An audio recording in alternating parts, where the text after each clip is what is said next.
Yeah, we play it all or nothing.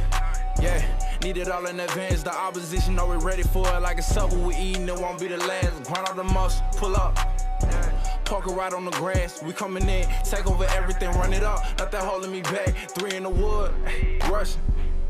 I don't like Dutch, don't even matter, you know I'm a face. And when I roll a paper, I like to go double. Run up a check, flip a W, make it an M. I need a... Welcome to Takeover, the most underrated sports debate show on YouTube. I know you guys missed us last week. Absolutely. As you know, my name is Josh. My name is Deandra. My name is Kim, and this is Takeover. Alright, so LeBron's Lakers are in the finals with a 2-1 lead over the Miami Heat. So, currently, if the Lakers win this finals, what does that do for LeBron's legacy? I'm going to let y'all know right now. This does absolutely nothing to further him in the legacy conversation. As much respect as I do have for LeBron, I mean, what does this prove? That he can beat a team that has one superstar and then a bunch of good role players? I don't think it proves anything to me. I think it keeps him tied for second with Kareem. Because Kareem, I think people sleep on Kareem in the GOAT conversation, but this man was dominant for about 20 years. He had, 6 MVPs and went 6-4 in the finals, and he played arguably during the golden era of NBA basketball.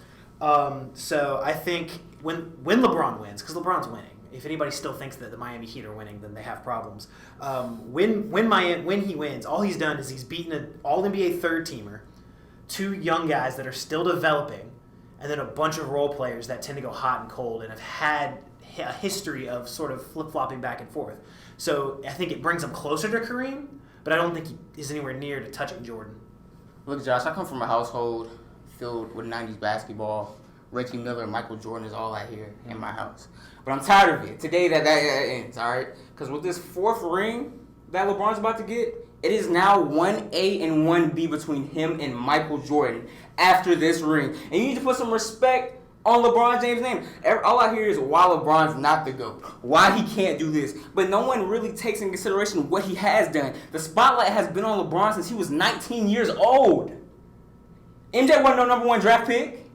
He was number 3. He wasn't number 1 draft pick. He wasn't He wasn't deemed the chosen. Hold on. I didn't know. Yes, no, he wasn't. He wasn't. Wait. MJ was deemed the chosen one? Yes. No, he was not. Yes. Not when he got drafted. No, when he got drafted. He was the best freshman in the NCAA. There was the most pressure coming in on LeBron James as soon as he got there. And what did he do? First game dropped 25-5. LeBron James has never lost in the first round. 2006. What did he do? First appearance, he had a 30-point triple-double. LeBron James got better every single year. And then what did he do the year after that? He brought his team to the NBA Finals with Mo Williams and Il Gaskins as his backups. Is Michael Jordan doing that? No, he wasn't. And then you look at everything else he's had to do. When LeBron, if you want to make it statistical, LeBron has more points. Yeah. He has more assists. No one wants to do that. No one wants to do that. No one wants to do that with LeBron James. No one wants to do that with LeBron James. It's a terrible argument. No one wants to do that with LeBron James. No one wants to do that with LeBron James consistently. And when his legacy has been put on the line, he has resiliently showed up every single time.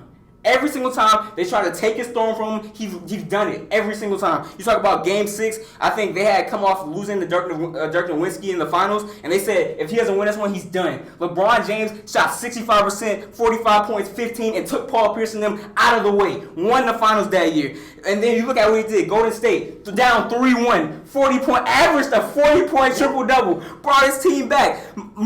They say he wasn't a killer. He has the most buzzer beaters in playoff history. I don't know what you want LeBron James else to do. What's he got to do? This is year 7. Wait. I'm not done. I didn't cut you off not one time during that take. What more does he have to do? This is year 17. He's averaging 25, 10, and 7. 25, 10, and 7. MJ during this time was averaging what? 22, 5, and 5. LeBron's averaging that his rookie year. I'm not saying that's a bad stat. I mean, you know what I'm saying? MJ was getting older. But LeBron keeps showing us he's the most dominant player in the league. Year after year. The dominance is there. And so I'm thinking to myself, you know what I'm saying? Because I still think, MJ's the GOAT. He still has the edge, you know what I'm saying? Because we're looking at the whole body of work. So I'm looking at LeBron again. He's the best all-around basketball player too. How can someone be the all-around best basketball player and not be the best player? Wait, Only thing holding Jordan's stance from that is, he hasn't won enough rings. Okay? Jordan has 6. LeBron has 3. Like he's about to get to 4. If LeBron wins another ring in this championship, he will be one of the players that have led 3 different franchises to the championship. And as many, we can discount his losses, we can count his losses, but one thing we cannot do, we cannot deny the contribution that LeBron James has bring to teams and the big factor that he is to the teams that win the championship. And one thing that piqued my interest while writing my take and thinking about this topic, there's no huge decline with LeBron's productivity. Yes, he's not doing the crazy athletic stuff that he was doing in 2015, 2016, but when you think about the situation he's in, he is in a good situation to get 2 more rings, assuming that he wins this ring, to catch Jordan with the 6 rings. Because when you think about it, you have a free agency that's coming up. You have assuming that Anthony Davis signs again, he will have Anthony Davis presumably for the rest of his career. And a couple years ago, we would say, he's not catching 6 rings. But with Anthony Davis, it's possible. So I'm not saying that if he does get 6, it will be Jordan 6. But I will say that the conversation will be very interesting in the future. You seem like you disagree, Josh. Everything that you was yelling about pissed me off, Cam. I'm just. You talk about. I feel like no one wants him to be great. No one wants him to pass. No one can have their figment of imagination where LeBron can pass. People want him to. I don't seen everybody online saying that he already is. I don't think they do though. They know. People that don't are the talking heads. The people that don't are the talking heads because they grew up like your dad in the old times. They watched Jordan. Yeah. So they don't want LeBron to pass it because then they have to acknowledge that there's been a transition. But I guess my problem is he's beating the Heat this year. I don't know how this ring adds anything. Arguably, this Heat team is the weakest finals team we've seen since that 2007 Cavs team.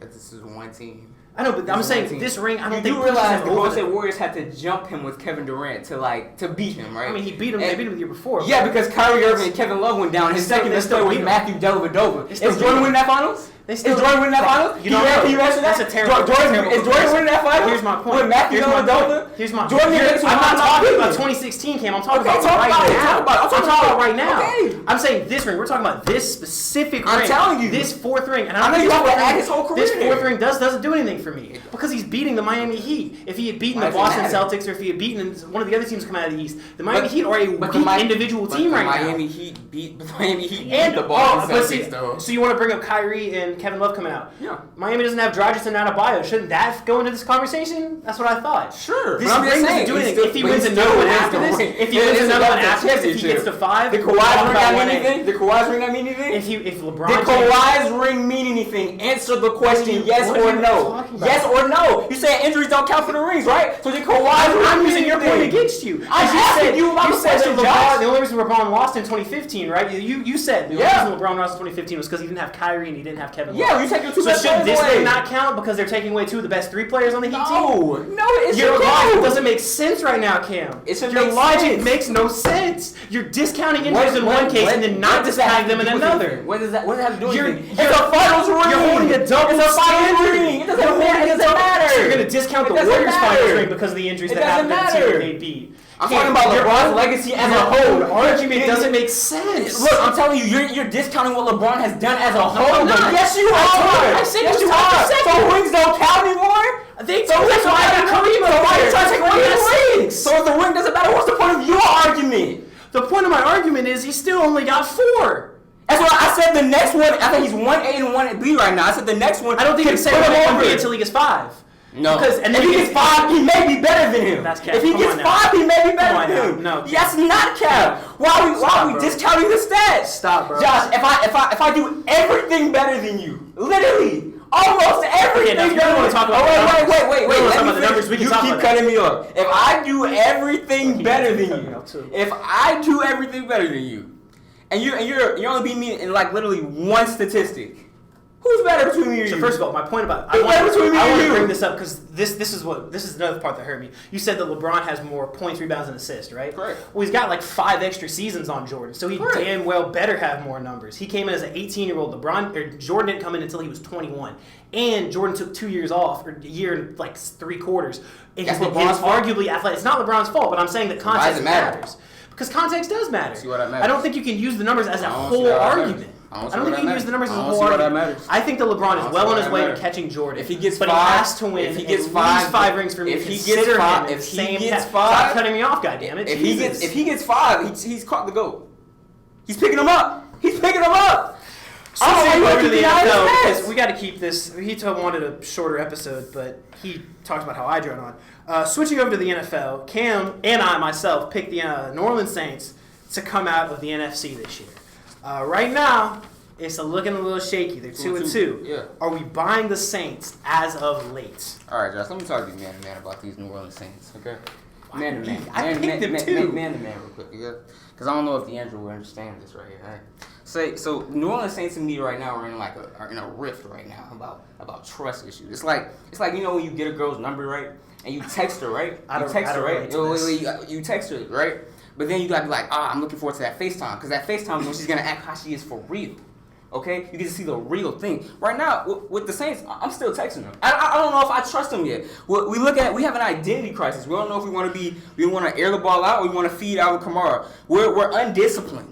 We ranked top 6 in penalties, 398 yards to be exact. Our corners and DBs don't know how to keep their hands off of the receivers. I mean, I don't know if I can trust this team down the road. An undisciplined team as a first-round exit team. That's what these Saints look like right now. They have to continue to get better. I know they lost my boy Kent Garr Mike out there. That's a big loss for Breeze. But I mean, Drew Brees is an all-time great quarterback. That shouldn't be an excuse for him. Aaron Rodgers is doing the same thing. So I mean, when you look at it, maybe their schedule gets lighter. They have the Chargers and Bears next. I think the Chargers are going to be very interesting with the way Justin Herbert is playing.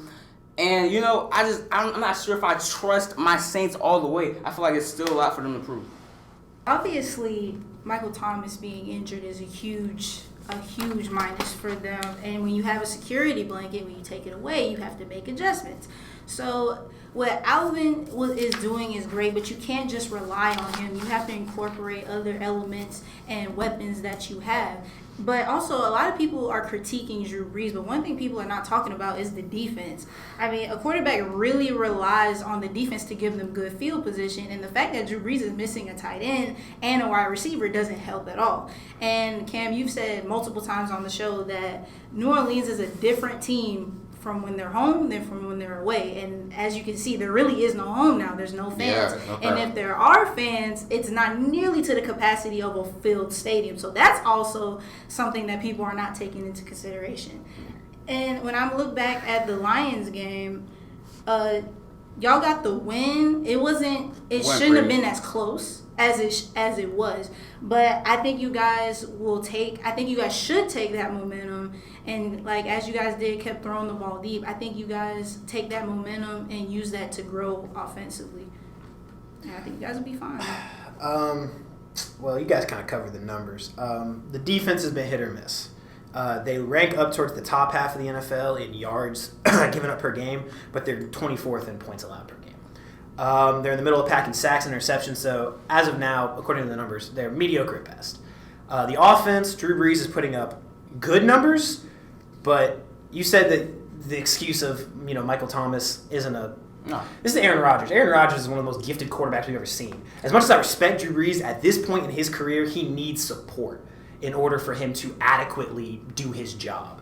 So I am cautiously buying stock in the Saints right now. I think that they can get back to where they could be, but with the Seahawks and the Packers and the Rams and the Bucks playing the way that they're playing in the NFC, I think the Saints are going to have to make a lot of changes to really actually make a run at the Super Bowl. But, I mean, the talent's there. Once Mike gets healthy, once Jared Cook gets healthy, if they can start relying on Kamara more in the run game, and if the defense can pull it together, because they got talent over there. I mean, they've got, Zach Bond and Cameron Jordan, Marcus Davenport. They still got talent. Believe me, I understand about injuries. But I think, I'm cautiously optimistic in that they can make the playoffs. Now, will they be able to do anything in the playoffs? It's the Saints. We don't know. they're going to find something else to complain about. So, yeah, that's my take. Okay. Anyway, that's going to wrap it up for us today, guys. I think that was a solid episode. For sure. You have anything else to say? I want to continue this conversation with you off camera because I feel like you continue to say that I shouldn't cut you off, and yet you continue to cut me off. Sounds like he's in his feelings. It's an annoying double. You have a very weird thing. He was wrong. It's a weird thing about he has a weird double. I'm the only one right all the time. That's right. Leave. I'm always right.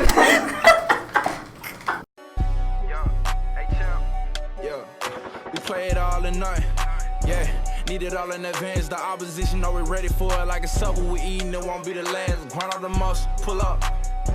Parker right on the grass. We coming in, take over everything, run it up. Nothing holding me back. 3 in the wood, rushing. I don't like Dutch, don't even matter, you know I'm a face. And when I roll a paper, I like to go double. Run up a check, flip a W, make it an M. I need a